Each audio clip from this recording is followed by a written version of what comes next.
How did you make certain your sister's pettiness completely blew up in her face? My sister Tori intentionally left my suitcase behind when we went on our Miami trip in April.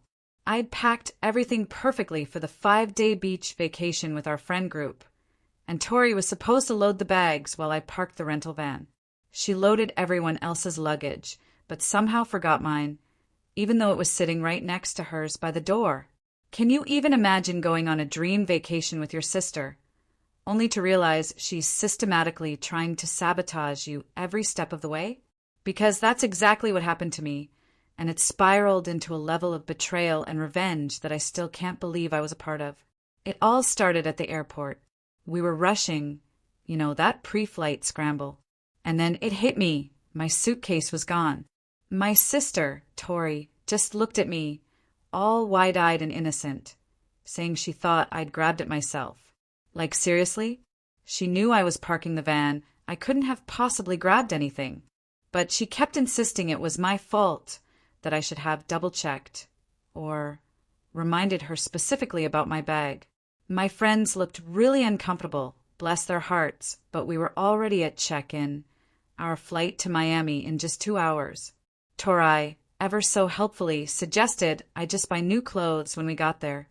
It'll be fun shopping in Miami, she chirped. But here's the kicker. She knew I'd spent $300 on brand new outfits specifically for this trip. Our friend Mia was bringing her cousin, Alex, who worked at a modeling agency. This was a huge opportunity. I'd bought specific pieces to look professional, but still beachy, hoping for an internship. Tori knew all of this, and still left my suitcase behind. The realization hit me like a punch to the gut. This wasn't an accident. On the plane, it got worse. Tori kept making these snide comments about how forgetful I was, how she couldn't believe I didn't check the trunk. She even told her friends I'd always been scattered, and this was typical behavior. She said, "Oh, so sweetly, at least you'll learn a lesson about being more organized." That's when our friend Holly piped up, asking why Tori didn't notice my bright red suitcase was missing when she loaded everything else. Tori just shrugged, practically smirking. I was focused on my own stuff. I'm not her keeper. Her casual cruelty sent a chill down my spine. When we landed in Miami, Tori decided to put on a show. She dramatically offered me one of her cover-ups to wear from the airport. It was practically see-through, barely covered anything, but she said, "Beggars can't be choosers." Then she paraded me through the airport, telling anyone who would listen, "My poor sister forgot her luggage. Isn't it so generous of me to share?" It was humiliating. At the hotel, I asked if I could borrow some actual clothes. She said she only packed for herself, no extras. Total lie. Tori always overpacks, brings double of everything. She graciously offered one outfit for dinner, but it had to be her choice. And she picked the ugliest dress she owned. 2 sizes too big, making me look like I was wearing a tent. Dinner was when Alex, Mia's cousin, arrived. And what do you think Tori did? Immediately started telling Alex how I'd stupidly left my suitcase. She said I was always doing things like this, and she constantly had to take care of me. Alex looked so uncomfortable. "These things happen to everyone," she said gently. But Tori just laughed, a harsh, dismissive sound. "Not to everyone, just to people who don't pay attention."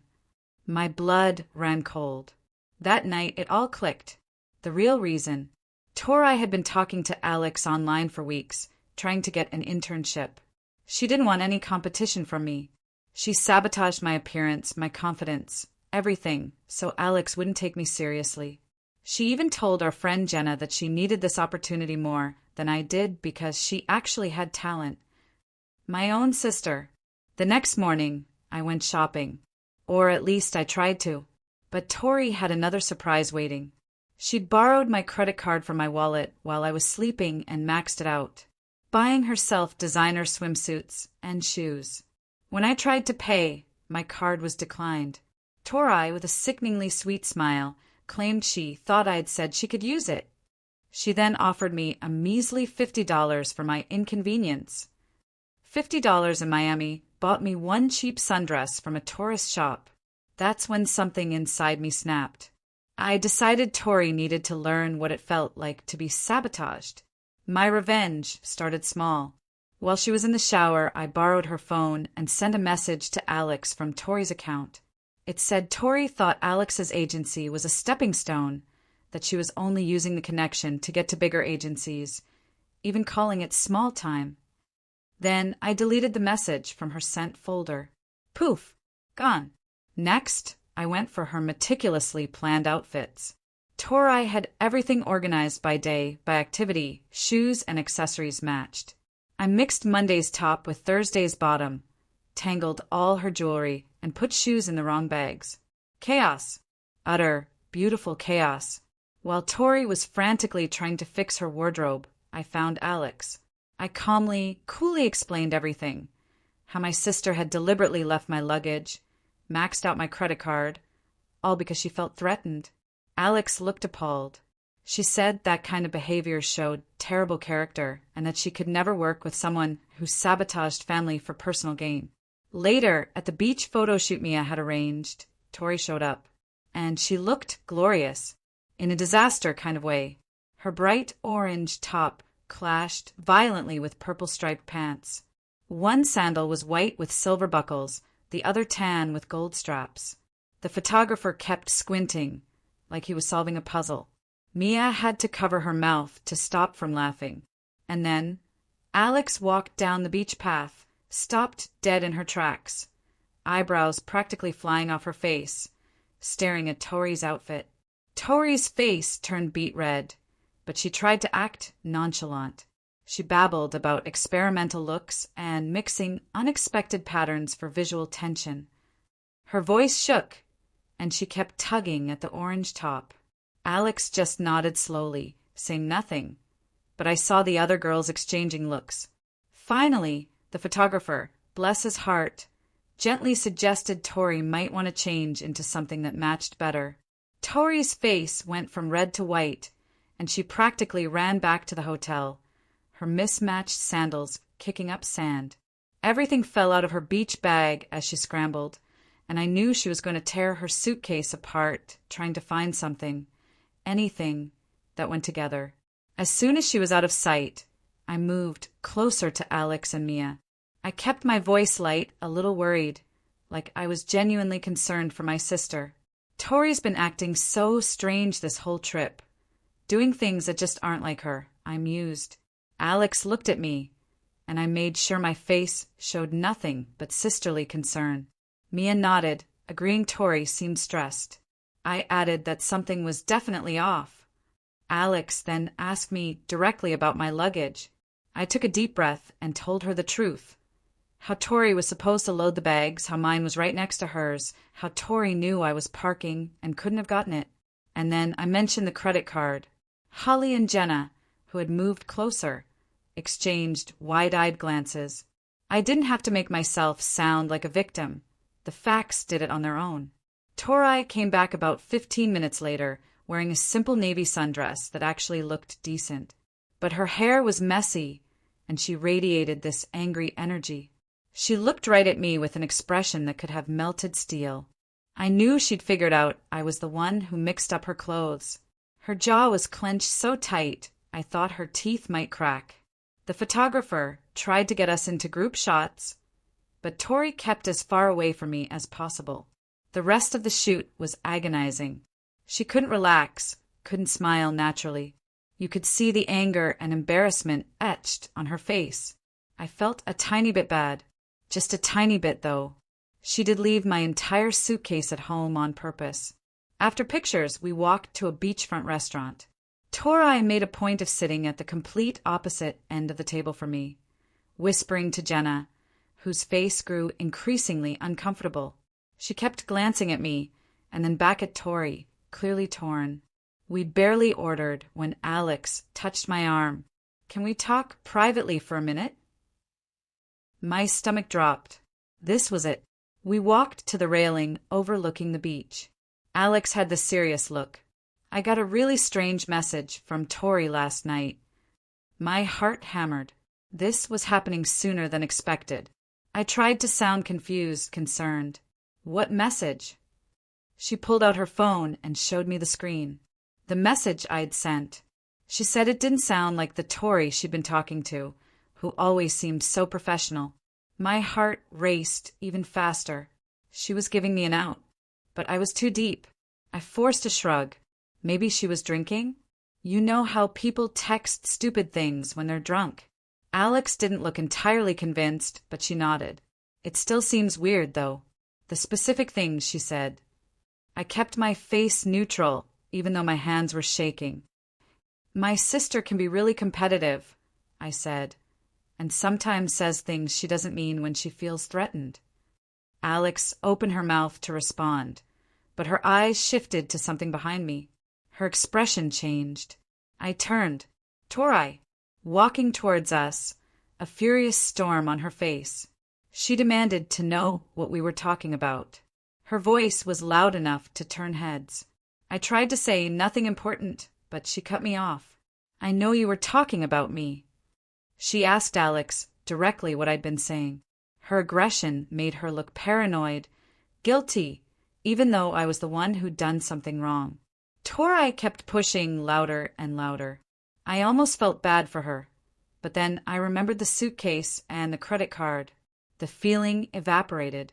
Alex, looking uncomfortable, held up her phone and showed Tori the message. Did you send this last night? Tori's face went completely white. She stared at the phone, eyes darting over the words I'd written. She started shaking her head, voice rising in a panicked insistence that she never sent it. Someone must have gotten into my phone, she shrieked, then looked directly at me with so much anger I had to look away. The accusation hung heavy in the air. Our friends, noticing the commotion, started to gather. Reagan tried to mediate, but the tension was too thick. Mia looked stressed, her cousin caught in our mess. Tori snatched her phone back, frantically scrolling through her sent messages. I'd deleted it from her folder, so she couldn't find it. Her confusion turned to rage. She swore she'd never say those things, how much she respected Alex's work. Every time she insisted someone accessed her phone, she glared at me. Alex finally said she needed time to think about the internship situation for both of us. Then she walked away, leaving us in an awful silence. It was then that it hit me. My revenge plan might have messed things up for me, too. I'd been so focused on making Tori look bad, I hadn't thought about how Alex would see me. Now, Alex probably thought we were both dramatic and unprofessional. The internship opportunity gone for both of us. Tori was still staring at her phone, tears starting to form. The rest of lunch was brutally awkward. We retreated to the hotel. I barely closed my door before there was pounding. Tori. She pushed past me, accusing me of sending the fake message. I tried to deny it, but my acting was terrible. Guilt was written all over my face. She saw it. You're just as manipulative as I am, she screamed. And the worst part, she was completely right. I couldn't stay calm. I screamed back about the suitcase, the stolen credit card, everything. She fired back. We were screaming at each other in the hotel hallway, our voices echoing, making a huge scene. Doors opened. Guests peered out. 2 security guards appeared, telling us to quiet down or one of us would have to move rooms. We both shut up instantly, glaring, breathing hard. As soon as they were gone, Tori turned, slammed her door. I went back to my room, sinking onto the bed. Our friends had heard everything. They knew I'd sent the fake message. They knew Tori had left my luggage. They'd heard us screaming horrible things. That night, dinner was painful. Everyone was quiet, awkward. Mia kept glancing between us, disappointed. I felt genuinely terrible for ruining their vacation. Tori wouldn't even look at me. The food came, we ate in silence. This trip, a disaster. Holly caught my eye, gesturing towards the exit. Outside, she asked directly, "Did you send that message to Alex from Tori's phone?" My stomach twisted. I couldn't lie anymore. I admitted everything. Her face showed a mix of understanding and disappointment. She said she got why I did it, but sending a fake message was still wrong. I tried to explain my anger, but she cut me off. She already knew. Then she told me something I hadn't known.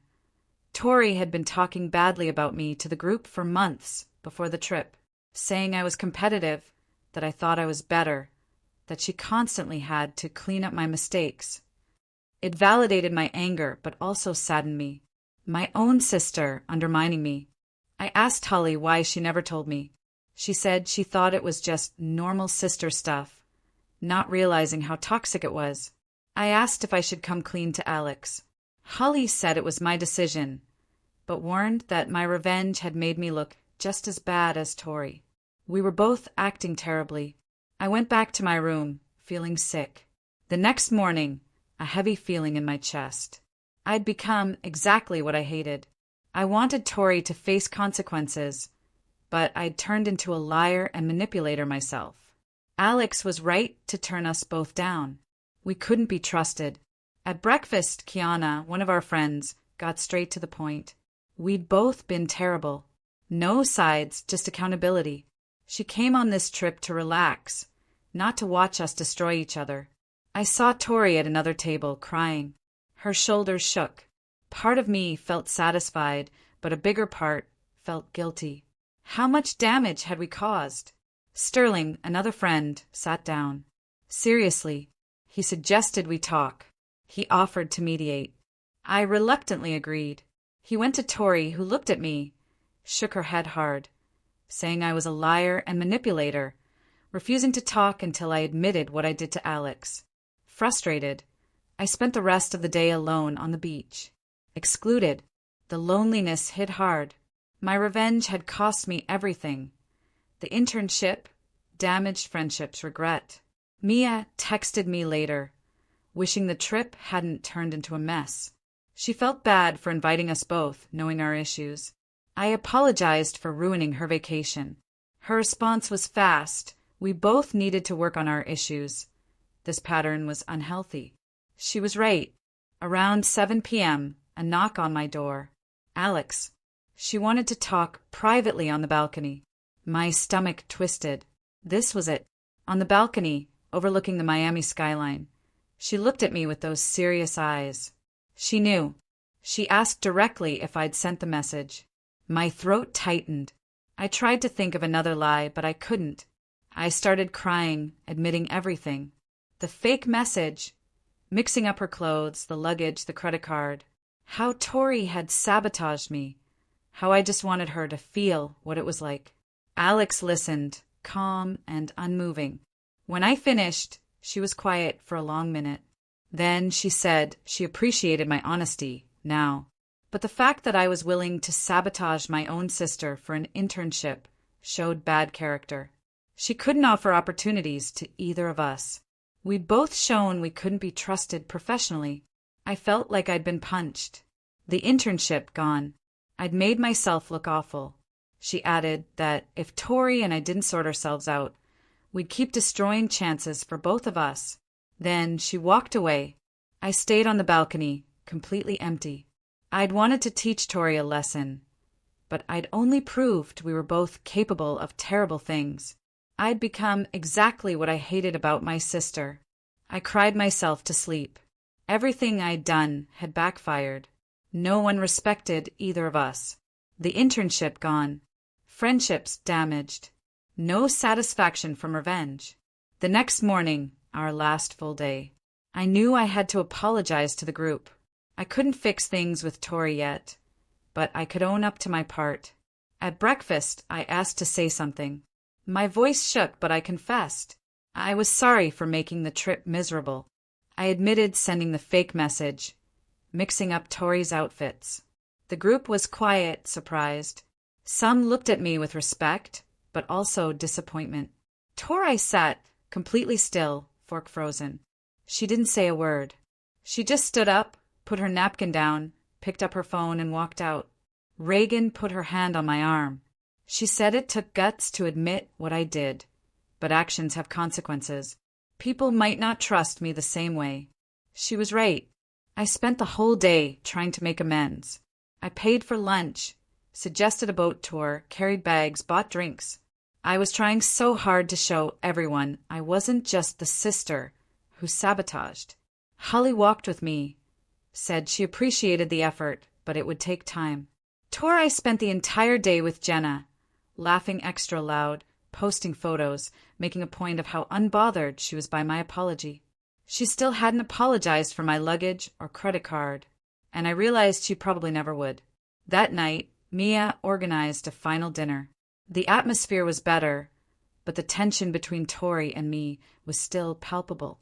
We sat at opposite ends of the table. I ordered the cheapest thing, Tori an expensive steak.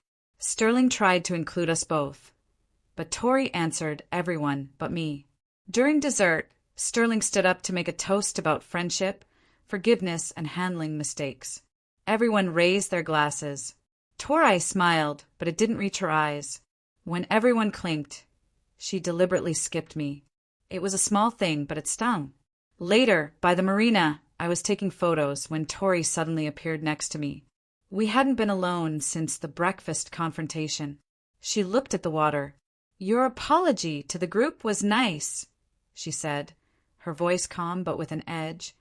"But you still owe me a personal apology for the message to Alex." I turned to face her. I apologized directly for the fake message, for mixing up her outfits, for stooping to her level. I waited for her apology. The silence stretched. She finally looked at me, just said, "Okay." Then she walked away. Holly came over immediately. She told me Tori had admitted to her earlier that day that she did leave my luggage on purpose. My hands gripped the railing. Hearing it out loud, it was real. Holly explained that Tori felt justified, believing I'd always gotten more attention, more opportunities, that her parents favored me. Anger flared in my chest. Even if that were true, it didn't excuse sabotage and stealing my money. I started to say how unfair it was, but Holly cut me off. "You can't control Tori's behavior, only your own. The important thing is you owned up to your mistakes, even if Tori won't." I knew she was right, but it frustrated me that Tori got to play the victim. The flight home was quiet. Everyone was spread out. I kept thinking about how the vacation started versus how it ended. It made my stomach hurt. At baggage claim, quick goodbyes. Mia hugged me, her voice tired and sad. Tori walked past me without a word. The drive home with my parents was awkward. They knew something was wrong. My mom kept asking if I had fun. "Fine," I mumbled. 2 days later, my credit card company called. I had to explain about Tori starting a fraud investigation. My parents found out. They called a family meeting. Disappointed, not angry. We both started talking, blaming each other. Mom held up her hand. One at a time. I went first. The luggage, the credit card, Tori's sabotage. Then Tori. She admitted leaving my luggage, but said I deserved it because I always got more attention. She admitted using my card, but claimed she thought it was okay. My parents listened. Dad said we needed professional help. He scheduled family therapy. We both knew he was right. The first session was in a beige office with uncomfortable chairs. We struggled to find positive things to say about our relationship. We just listed complaints. The therapist said our competitive dynamic had been building for years. Over the next few months, weekly sessions, we learned why we kept trying to hurt each other. Tori admitted feeling like the favorite child. I explained I never knew she felt that way. The therapist pointed out we were so focused on competing, we never talked. The credit card got resolved. Company ruled in my favor. Tori had to pay it back. She was furious, but did it. 3 months after Miami, things were better, but still weird. We could be in the same room without fighting, even had normal conversations. Mia's birthday party. I almost didn't go, but Holly texted everyone wanted to see me. At Mia's house, I walked into the backyard, saw Tori talking to Jenna. Our eyes met. Small nods. The party felt surprisingly normal. Holly came over, said she was proud of how I'd handled everything, that therapy showed growth. Her words eased my anxiety. Later, Tori and I ended up by the food table. Neither of us spoke for a minute. Then Tori quietly said, "Maybe we should try to stop competing over every single thing." I agreed. We probably won't ever be super close sisters, but we could at least stop trying to destroy each other. She nodded, grabbed a cookie. Driving home, I thought about Miami. My revenge felt good for about 5 minutes. Then it just made everything worse. I'd become exactly like Tori. Sneaky mean. It didn't fix anything, didn't make me feel better. We were both working on being less terrible. Our relationship was still complicated, probably always would be. But we were moving forward, not constantly tearing each other down. Miami taught me that becoming like the person who hurt you just means everyone loses. And sometimes the best revenge is just being better than that. Seriously, what would you have done in my shoes? Have you ever had a relationship get this toxic or faced betrayal from someone you love? Let me know in the comments below. I'm curious to hear your thoughts.